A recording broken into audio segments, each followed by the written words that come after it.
Hello, my name is Cindy Caraway Wilson.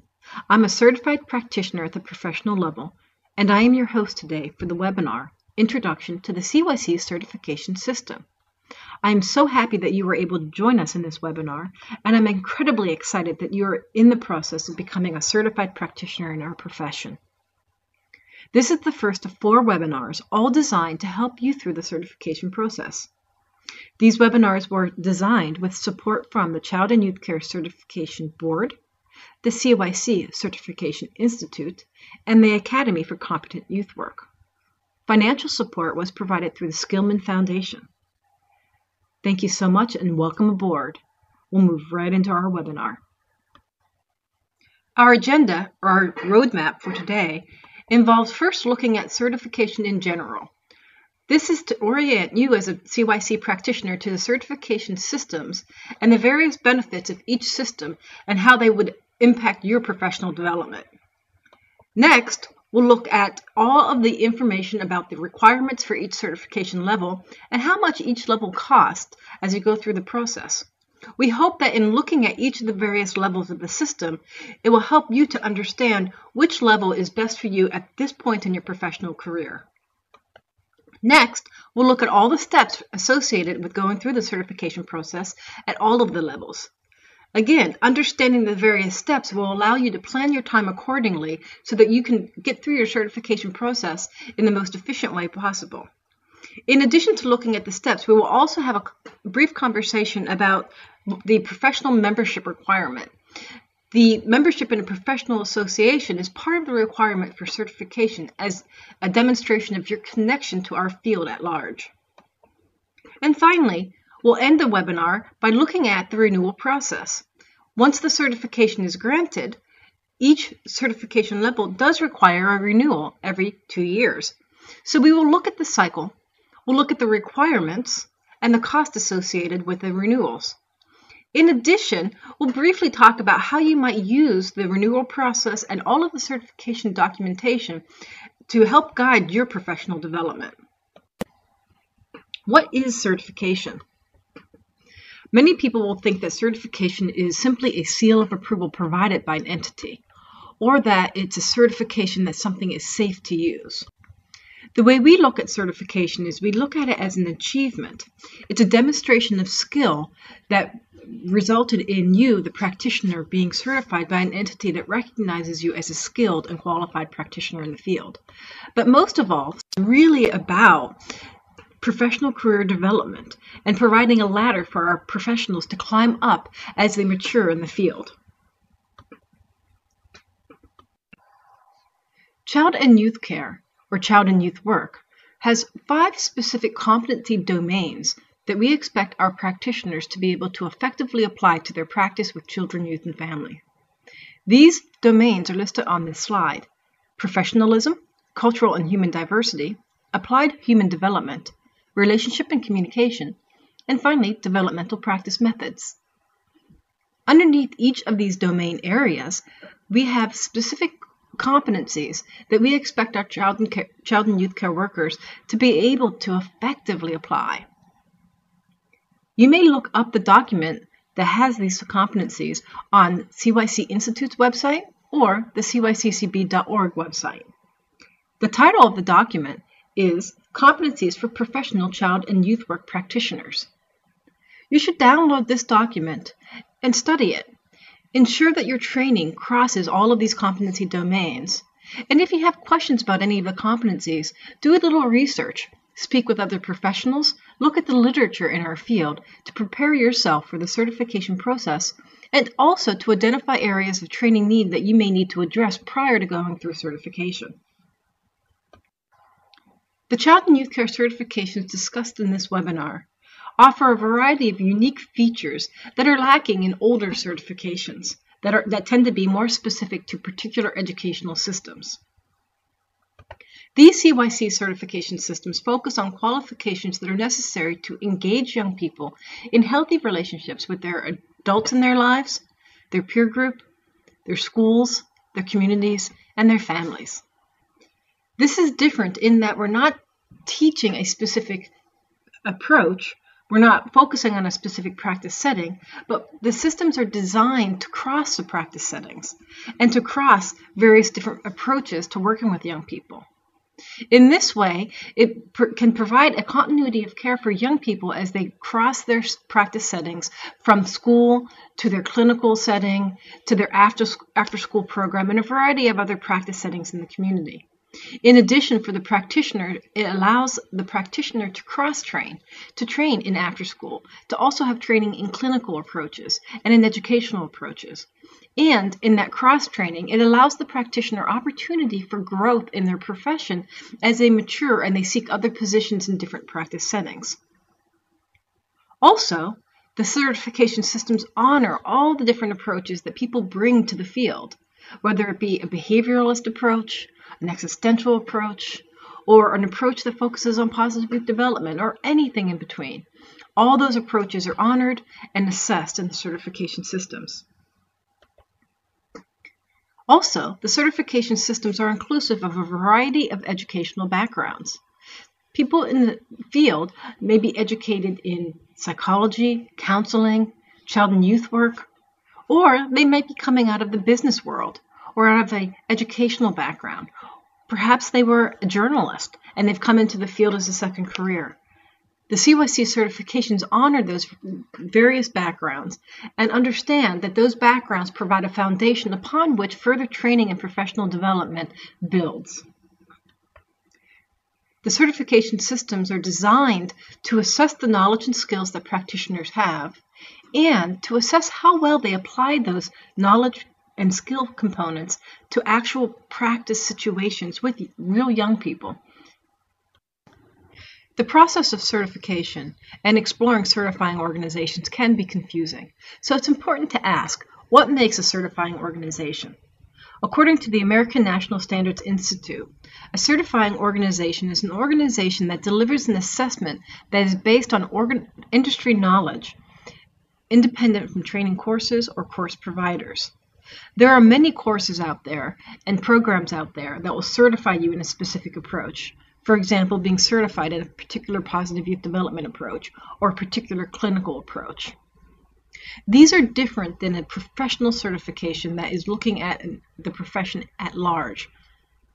The competencies that we discussed earlier were competencies that were discovered and outlined and described through an extensive piece of research looking at literature across practice settings and looking at the field in general versus looking at specific courses or training providers. There is general agreement that these competencies are the competencies that are required to be able to effectively work with children and youth to help them make change and to support their full development. In addition, a certifying organization tends to grant time-limited credentials to people who meet assessment standards. Again, this is different than a specific training course or educational degree, wherein once you get your certificate of completion or your degree, that follows you throughout your lifetime. The purpose of providing a time-limited credential through certifying is to try to ensure that practitioners will stay on top of industry standards through continuing education. In this way, practitioners will update their approaches, become more aware of the current best practices, and will understand the research that has changed the way we do work with children.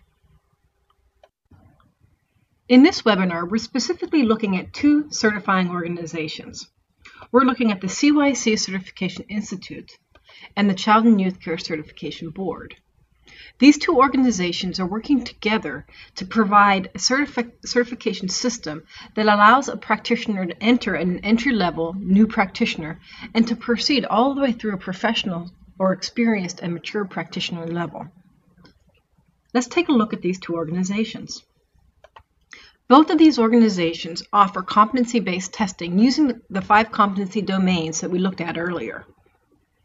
The competency-based exam provides opportunities for practitioners to respond to questions that assess their level of knowledge of theory, as well as assessing their ability to apply that theory to situational scenarios. Both of these organizations use these competencies which were drawn from all practice settings. The Child and Youth Care Certification Institute offers the entry-level certification, or the CYC, and the associate level certification, the CYC-A. The Child and Youth Care Certification Board offers the professional level certification, which is the CYC-P. The CYC-P is currently the highest level of certification available in the field. Both of these organizations uphold and support the standards for practice of North American child and youth care professionals. This document, or standard of practice, is a code of ethics that is related to our field. This code of ethics is specific to child and youth work and is general enough that child and youth workers who have a specific degree may also uphold other codes of ethics, for example, the National Association of Social Work Code of Ethics or Counseling Code of Ethics. So, take a moment and read this question and then go ahead and guess your response. How many competency domains are listed in the Competencies for Professional Child and Youth Work Practitioners? This is the competency document that I've been talking about. Is it 12, 9, or 5? The answer to this question is 5. So if you responded 5, then you would be absolutely correct. And good job. So let's move on. Who are the people that most benefit from the certification of child and youth care practitioners? There are 3 areas or 3 types of people that benefit. First and foremost, our children, youth, and families who are using our services are major beneficiaries to certification. Our practitioners also benefit from going through the process and using the process to guide their professional development. And finally, organizations that hire our practitioners are also beneficiaries of the CYC certification. So let's look at how these different groups benefit from certification. Our children, youth, and families benefit from certification because they are able to gain access to skilled practitioners. Practitioners who have gone through the CYC certification have been demonstrated through our data collection to be practitioners who are achieving at the highest levels of performance. Our children, youth, and family have exposure to quality care that is developmentally based and appropriate for their children. And ultimately, the young people who are working with certified practitioners, because of the level of care that they're getting, will achieve higher outcomes or better outcomes than those individuals who are working with less skilled workers. Our practitioners benefit because they have career flexibility. They may be working in a specific practice setting at the time of going through certification, but as they go through certification and they use the certification processes to guide their professional development, they have the ability to move up the career ladder within that organization and to move across practice settings to seek positions that take the best advantage of the skills that they develop over time. The opportunities for advancement are both internal and external to their current practice setting. They gain professional and community recognition through achieving the CYC certification. Both certification entities recognize their professionally certified practitioners, and going out into the communities using the credential at the end of one's name really gets individuals and lay peoples within the communities to recognize that they've gone the extra step to complete a certification process. Certification may enable individuals to access additional funds to support advancing education. There are some organizations and entities out in the world that will provide additional funding to those individuals who've demonstrated a certification process to go back to school to advance their degrees as well. And finally, the certified practitioners get a better connection to the professional network. They do this through interacting with other certified practitioners, and also as part of the certification requirement, certified practitioners are also members of professional associations, and through those associations they can network with other professionals in their practice settings and beyond. Organizations benefit because they have a larger pool of qualified workers. An organization can look at individuals who are certified and can make the assumption that those individuals are practicing at a higher level and have a higher level of education and training, and ultimately a higher commitment to professionalization and their own professional development. They have improved ability to assess the qualified workers because they can use the certification components actually as an assessment tool. And we'll talk about that later in this webinar and in other webinars to follow. Individuals who have gone through certification also have a tendency to be more stable in their positions and less likely to leave positions for other types of work. In this way, organizations can experience less staff turnover and increased stability. And in that stability, they also are able to ultimately, again, work better with their children, youth, and families who are experiencing less disruption in their care as staff changes.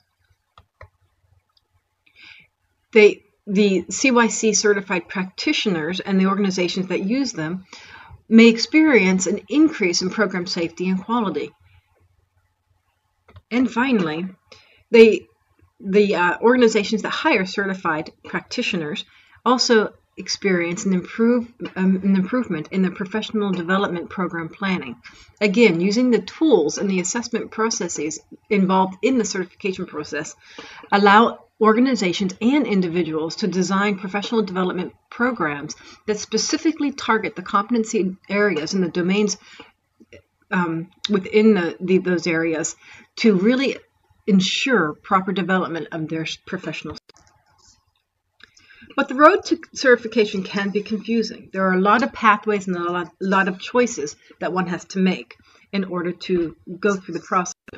So these webinars, we hope to clarify some of the decisions that you have to make. And the very first decision for you to make is to decide what level are you currently appropriate for. We have the three levels, the entry level, which is the CYC, the associate level, which is the CYC-A, or the professional level. Each level has different criteria and requirements. This table outlines the three different levels of certification and the requirements or criteria that we expect individuals to have prior to going through the certification process. As mentioned before, we have the three levels. The entry level is the CYC, the associate level is the CYC-A, and the professional level is the CYC-P. All of the various different certification levels have these requirement areas: professional training, education, supervision, and professional job experience. Let's take a look at how these change and how they advance as the practitioner chooses to go through a different level. One thing to note before we move on is that an individual practitioner may elect to go through any of these certification processes so as long as they meet these minimum criteria. You needn't start at the CYC and then proceed to the CYC-A and then P. You may go directly to CYC-P if you qualify for that level of certification. The first area to look at is professional training. At the CYC level, we expect that the practitioner has completed some basic training in the field. This basic training includes ethics training and also some behavioral management and child development training. As a person proceeds or chooses to go through the associate level training, the expectation is that they have completed the basic training and they're in the process of moving beyond the fundamental or foundational skills. Individuals at the associate level should be looking at all 5 competency domains and pursuing as much training in each of those domains as possible. At the professional level, the expectation is that the individual has experienced training and/or educational programs in the full range of knowledge in the field. This means that they should be pretty equally trained among all 5 competency domains. In addition, they should have a good understanding of how to apply that knowledge to the actual practice of working with children, youth, and families. At the educational requirement, the entry-level practitioner does not require a degree in order to go through the certification process. Many of our practitioners at this level have high school diplomas. Some of them have degrees such as an associate's or bachelor's, but there is ultimately no requirement here. That also holds true for the associate level. There is no degree requirement at that level either, although many of our people at this level have an associate degree or some other educational experiences. When you move to the CYCP level, there is the expectation that the individual have at least a bachelor's degree from a college or university. The individuals going through this level of certification may also have a master's degree or a doctoral degree. Up in Canada, many of our practitioners going through the CYCP have the 2 or the 3-year CYC certification programs that they've gone through on an educational background. Supervision is a key component to our field. We expect at all levels that individuals are receiving some type of supervision. At the entry level, the CYC person who's going through this level should really be receiving supervision from an individual who is at a higher qualification or higher experience. Ideally, the person will be experiencing both program and clinical supervision, if the clinical supervision is considered to be appropriate for their practice setting. The associate level, we expect that this individual is receiving supervision, and that at this point in their career, they're also providing supervision or guidance to other CYC workers coming in. This may be through formal supervision, maybe as a program manager, or it might be more informal, such as being a mentor to new workers coming into a practice setting. At the professional level, our individuals here are both providing and receiving supervision. In many cases, they're providing supervision at program and clinical levels. Also, some of our individuals at the CYCP level are administrators who are directing programs. They might be trainers who are providing educational services to other CYC workers, and or they might be people who are engaging in research. Looking at the professional experience requirement, at the CYC level, there is the expectation that the practitioner have at least 1 year of professional paid experience working with children, youth, and families. At the associate level, we expect that the individual have at least 3 years of experience working with children and youth. And then finally, at the professional level, there is a range of expectation here. Anywhere from 1 to 5 years of experience would be expected. You would base the amount of experience required for the CYCP based on your level of education, whether you have a bachelor's, a master's, or a doctorate degree. Ultimately, the choice for what level you pursue is yours. We provide the criteria so that you can assess yourself to see which one you think is most appropriate for your current level of education and job experience. As you're assessing which level of certification to go for, sometimes fees and the related costs help you to make that decision. This chart, again, shows you the various different fees associated with the different levels of certification. The first 3, here in red, are all related to how you choose to take the exam.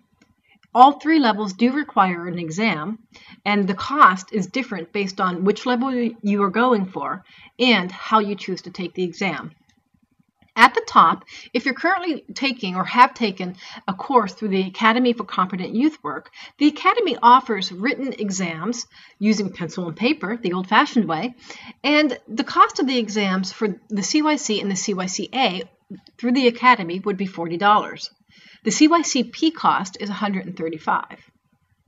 There are also 2 ways that you can take the test online using a computer.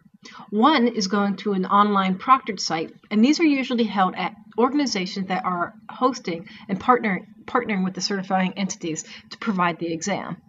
At the CYC and CYCA level, using an online proctored site, you would be paying $50. For the CYCP, the cost remains the same at $135. The second way to take an online exam is to go to an ACT or COMERA center. These are testing centers that offer a variety of different tests for a lot of different professions, ranging from child and youth work to social work to aviation and even business. If you go to one of these sites, at the CYC and CYC-A, you'll be paying $85. And again, at the CYCP, it stays the same at $135. Another fee associated with going through the certification process is for the application processing fee. That fee covers the cost for the organizations to review the application that you're submitting to ensure that it meets the criteria for certification. The cost for application processing for the CYC is $50. For the CYC-A, it's $70. And for the CYC-P, the cost is $100. Finally, the last cost associated with certification is actually a renewal cost. We'll talk about the renewal cycles in a moment, but the renewal costs for the CYC and the CYC-A are $35. For the CYC-P, the cost for renewal is $50. Once you've decided which level of certification to pursue, your next step is to complete the exam. The first step in the exam process is to go to either CYC Institute or CYCCB's websites to download, complete, and submit the request for testing form. Once you've submitted the form, you will work with the office or a testing site to schedule your exam. Another way that you may take the exam is to look for training opportunities in your area where we have proctors who are available to administer the exam. We offer opportunities to sit for the exam at training events several times a year in the United States and in Canada. Make sure that you schedule your exam far enough in advance that you have time to actually prepare for the exam. Go through the competency domains and the various competencies within each domain to make sure that you understand the expectations. Review the knowledge and skills that you have and practice with a colleague, a supervisor, or a mentor. Your supervisor or colleague may create practice scenarios and ask you how you might respond to specific practice situations. The exams themselves have between 75 and 89 multiple choice items. The test is designed to test both knowledge and your application of knowledge in situational judgment scenarios. The exams are administered at proctored sites. This means that there'll be a professional there in the room to monitor you taking the exam. This professional will also be available to answer questions that you may have prior to beginning the exam. The exams are timed, and you will have up to 3 hours to complete the exam. This is an example of a question from the CYCP exam. Please take a moment and read this question as I read it with you. After we go through the question, or the scenario, I will put up questions on the right side and ask you to respond to those. A group of preteens has been working together for about 2 months. A number of them have begun to establish connections with each other as they have had the opportunity to get to know each other better. In particular, you've noticed that the group rules and the established roles are beginning to emerge from among the members of the group, and that you don't have to rely as much on external rules. One afternoon, you are working closely with a subset of the larger group. Each person in this group had a chore they were responsible for. As the others in the group are finishing their chores, you notice that one is behind in completing her task. When you take a closer look, you realize that she is attempting to complete her responsibility, but lacks the skills to do so. The next activity begins in 10 minutes, and it appears that she will not be able to finish in time to attend. Look to the right for the first question associated with this scenario. The question is, what stage of development is this group currently experiencing? Your choices are forming, storming, norming, or performing. Go ahead and take a few seconds and determine which stage this group is currently functioning at.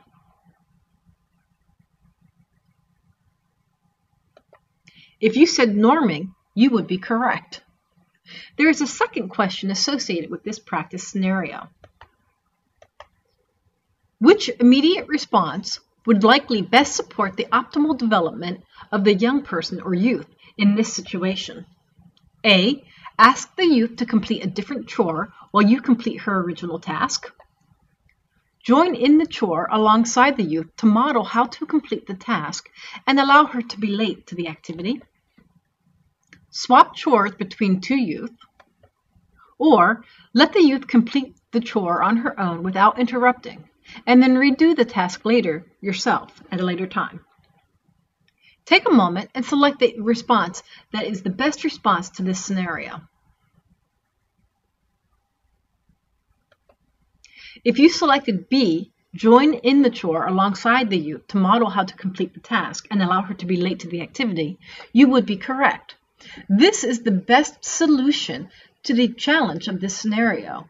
You will support that young person's development while role modeling how to complete the task in a more efficient manner.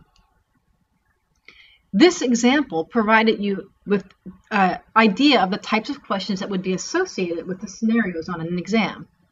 The first question was a question about theory and asked you about how familiar you were with the theory of group development and group dynamics. The second question asked you to apply your knowledge to the situation by selecting what response you would be most likely to use in that situation. How many child and youth care practitioners do you believe are currently certified? Take a few seconds and make your best guess. If you guessed over 2,000, you would be correct. This number is growing on a daily basis. Every day, somebody is sitting for an exam to begin the process for certification. And every month, we're adding to our certified practitioners. As you move into the details of each step, I'd like to just give you an overview of the 10 steps related to the certification process. The first two we've already talked about. The first one being to determine what level of certification is most appropriate for your current level of professional development, and 2, passing the exam. The third step then takes us into the actual application for certification. You must complete that application process, and that has several steps as well. First, you supply the copy of your transcripts and your degree, and you designate your educational level on the application itself. Next, you gather and report on your employment history. Each of these steps happen on the actual application, and you may attach additional pages as necessary to provide all the information. The next step is for you to get 2 recommendations from coworkers who can speak to your level of performance and how well you apply your knowledge and skills to actual practice settings. At the CYC level, you're also asked to get 1 letter of recommendation from a supervisor. At the CYCA and CYCP levels, you will complete a supervisor assessment using the supervisor assessment form on the CYC Institute or CYCCB website.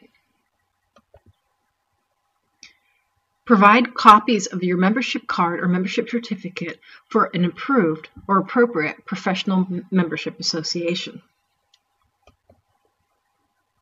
Provide copies of your training certificates or training transcripts, and enter the information of your training into the appropriate tables on the application. And finally, the last step, if you're going for the CYCP level only, is to complete the electronic portfolio. As I just mentioned, you'll download the application for certification either from cyccb.org or the CYC Certification Institute.org websites. On the application, you complete your contact information, including an address, a telephone number, and an email address. It's important to provide all of these forms of contact because some of the contact from these organizations comes electronically, and your certificate of certification will be mailed to you via the regular mail. The section on the application that comes next is the area where you would designate your level of education. On the application itself, there's a checkbox, and as I already mentioned, you would also provide the copy of your degree or your educational transcripts as appropriate. Employment history is the next large section. Employment history, we have a little bit more detail to provide, which we'll talk about on the next slide. The employment history section of the application is the place where you get to record all of the paid experience that you have had that is relevant to the CYC certification. Please list only paid employment. We cannot accept volunteer experiences here. The position should be relevant to child and youth work. In addition to paid experience, we may also accept an internship if it's unpaid. There are certain criteria for us to accept the internship. The internship must be directly connected to work that you're completing through an accredited educational program.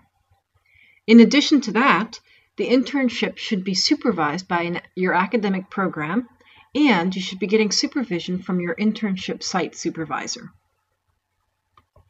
Please be sure that you have all the minimum requirements met prior to applying for the certification level that you are looking at. If you do not meet the minimum requirements of employment, your certification will not be approved. This table shows you the number of hours associated with each level of certification. These are minimum requirements.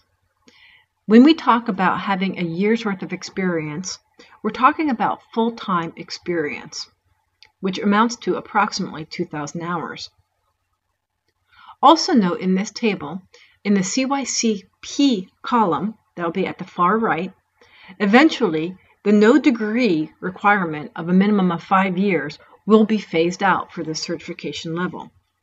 In the future, the minimum requirement for employment will be directly associated to bachelor's degree or higher level. Anything below that will not make you appropriate for this level of certification. The next section on the certification application asks you to provide your references and proof of membership in an appropriate professional association. All 3 levels of certification ask that you submit references.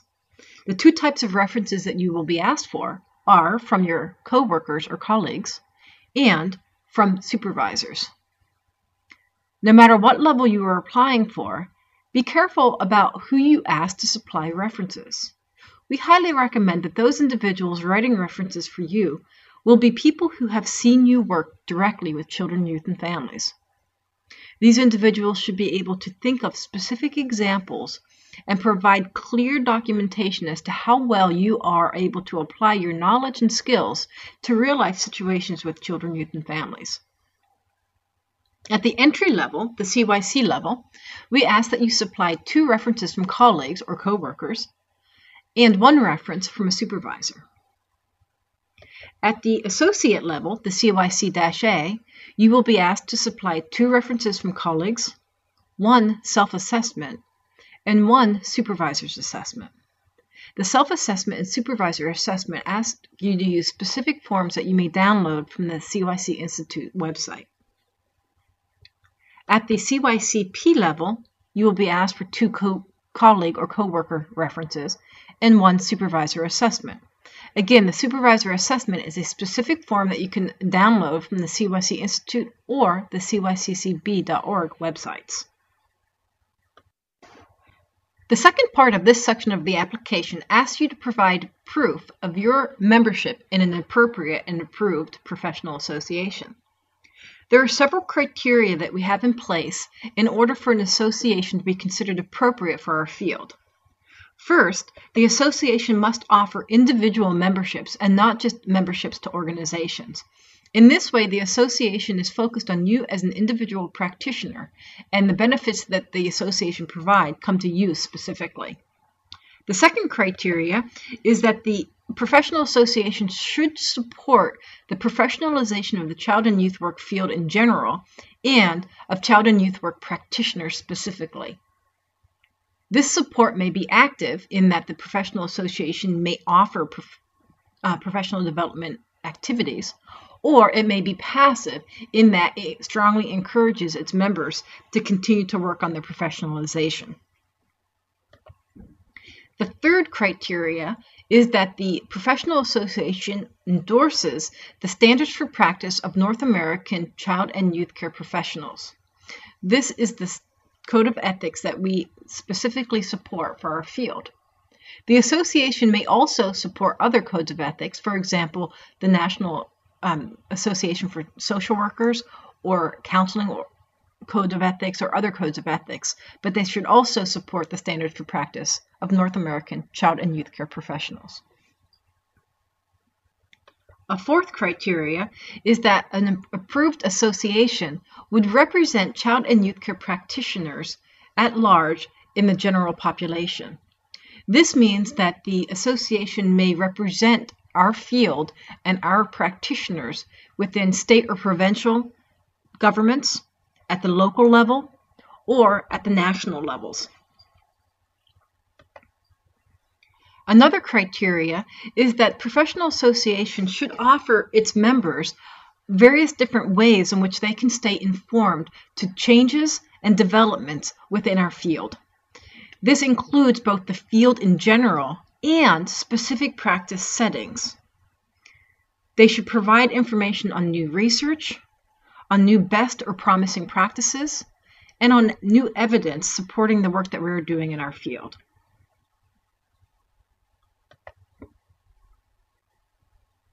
The last criteria is that the professional association should participate in some way in education and training opportunities. Again, this may be active in that they actually offer education and training opportunities through conferences, seminars, electronic education, or other means, or it may be passive in that they provide advertisement for other opportunities for education. Of course, a professional association may be both active and passive. The key here is that they offer opportunities for its members to become educated and to advance your education and training. This list provides you with just a few examples of recognized professional associations. The first several on this list are associations that are either state or provincial level association or national.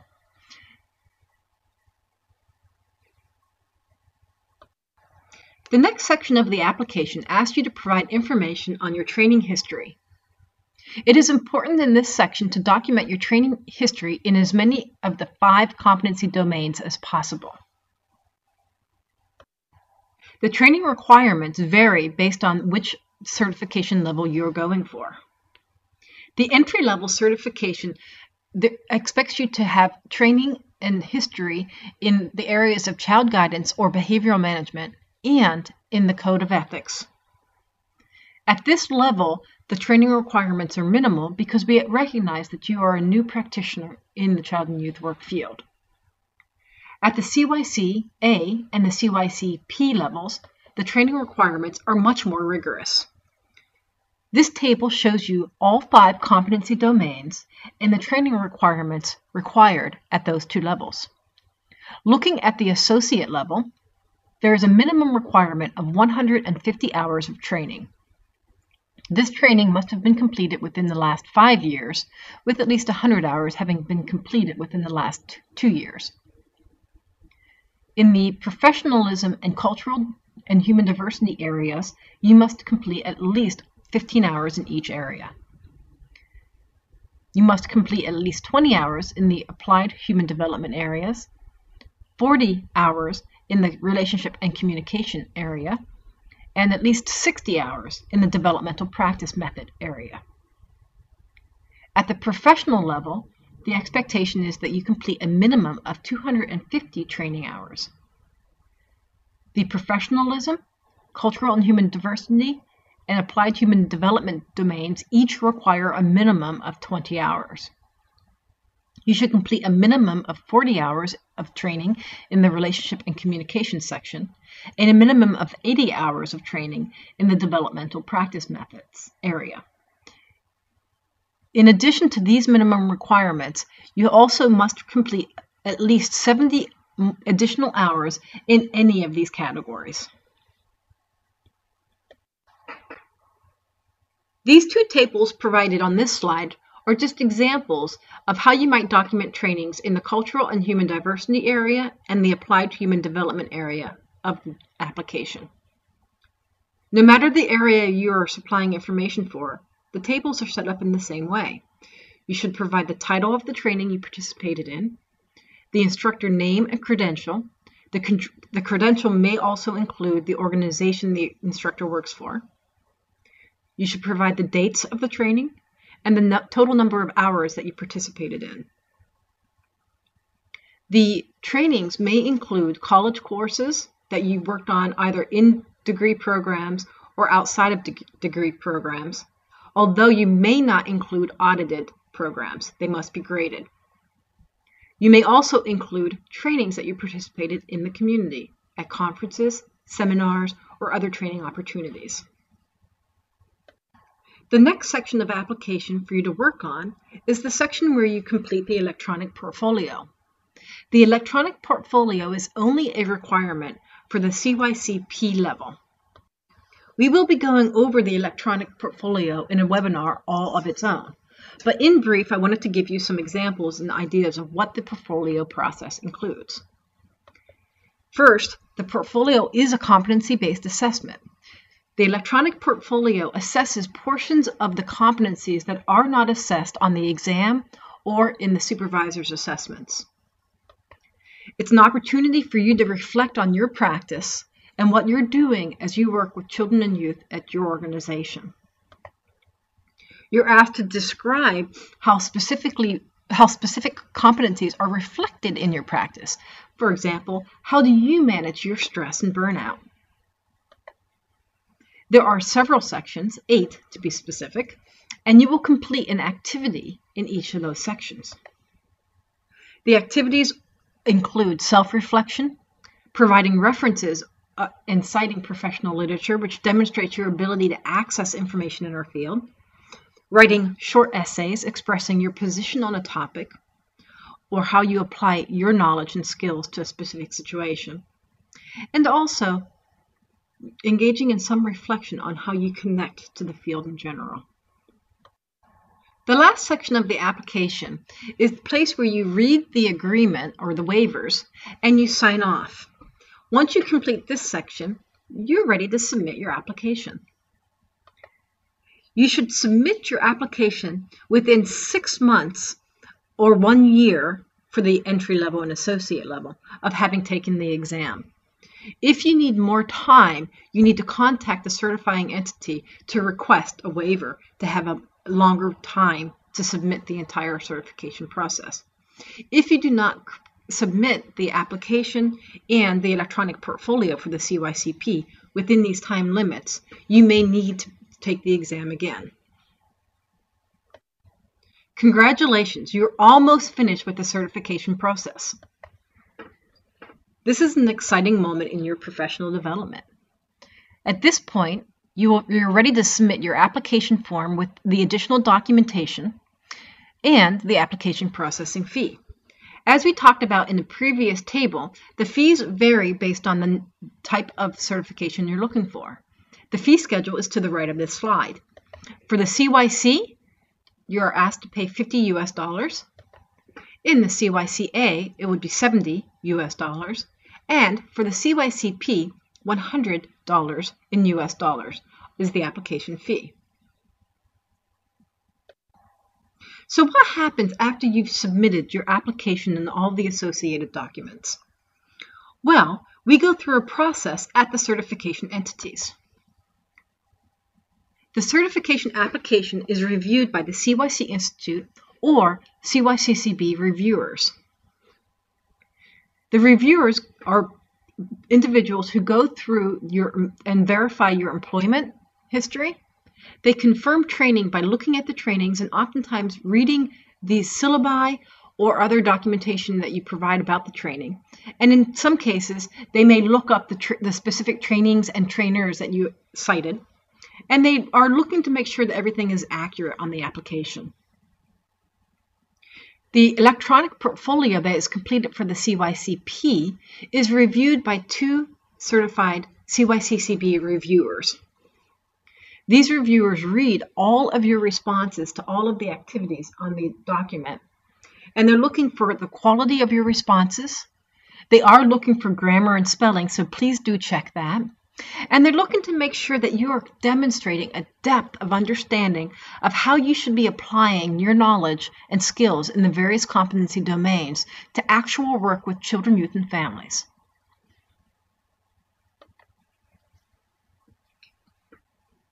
If the application is complete and the portfolio and the application are accurate, then you will be notified by email and mail. However, if the reviewers determine that something on your application or in your electronic portfolio needs further development, you will be notified by email. You will be given specific notes from the reviewers as to what they found lacking, and you will be encouraged to resubmit that portfolio or that application information. At this point, you do not have to pay anything to resubmit, and you may resubmit numerous times until the application is complete.